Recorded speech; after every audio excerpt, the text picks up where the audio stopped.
যেটা বলতে চাই যে শহীদ রাষ্ট্রপতি জিয়া রহমান তার স্মরণে আজকে স্মরণ সভা। এই দেশের সংস্কার বলি, যাই কিছু বলি, সবকিছুর জন্মদাতা হলো শহীদ রাষ্ট্রপতি জিয়া রহমান। জিয়া রহমান আজকের এই সরকারের মতো তাকায় থাকে নাই, বলে নাই আমরা এতদিন সময় দেন, এই দেন ওই দেন। কারণ জিয়া রহমান সাহেব যখন রাষ্ট্র ক্ষমতায় আসেন তখন কমপ্লিটলি একটা খারাপ অবস্থায় তিনি ক্ষমতায় আসছেন।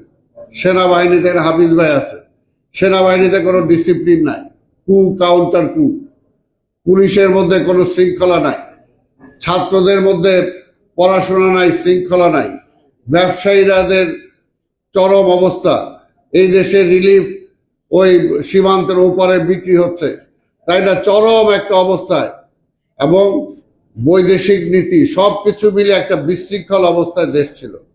এইরকম একটা নেগেটিভ জায়গায় জিয়া রহমানকে রাষ্ট্র ক্ষমতা দেওয়া হয়েছে।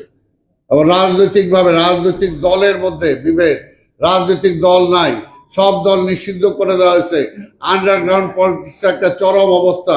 সেই অবস্থায় কিন্তু জিয়া রহমান বলে নাই যে আমাকে এগুলো ঠিক করতে হলে এত বছর লাগবে, আপনি আমার সময় দেন।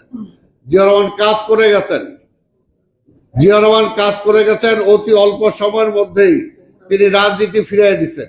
যে রাজনীতি শেখ মুজিব খায় ফেলছিল, সেই রাজনীতি তিনি ফিরিয়ে দিচ্ছেন, রাজনীতি করার অধিকার তিনি ফিরিয়ে দিচ্ছেন।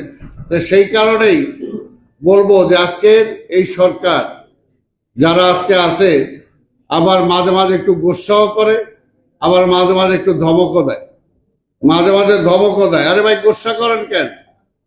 গোস্সা করার তো কিছু নাই। রাষ্ট্র ক্ষমতার দায়িত্ব নিছেন, কাজে রাষ্ট্রের আপনাদেরকে দায়িত্ব দেওয়া হয়েছে যে 15 বছর আমরা ভোট দিতে পারি নাই, এই দেশের মানুষ ভোট দিতে পারে নাই। আপনাদেরকে দায়িত্বই দেওয়া হয়েছে একটা নির্বাচিত সরকারের কাছে ক্ষমতা বুঝাই দেওয়া।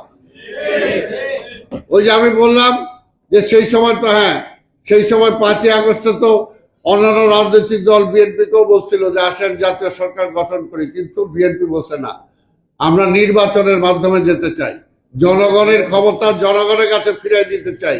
এই কারণে কিন্তু, নাহলে তো সেদিনও হইতো যে বিএনপি তো ক্ষমতার চায় না, ক্ষমতায় বিশ্বাসী না, ক্ষমতায় বিশ্বাসী জনগণের, যে জনগণের ক্ষমতা জনগণের কাছে ফিরিয়ে দেওয়া। তা আজকে নির্বাচন চাইলেই বলে যে নির্বাচনের জন্য রক্ত দিচ্ছে নাকি। হ্যাঁ, নির্বাচনের জন্যই তো রক্ত দিচ্ছে, নির্বাচনের জন্যই তো রক্ত দিচ্ছে।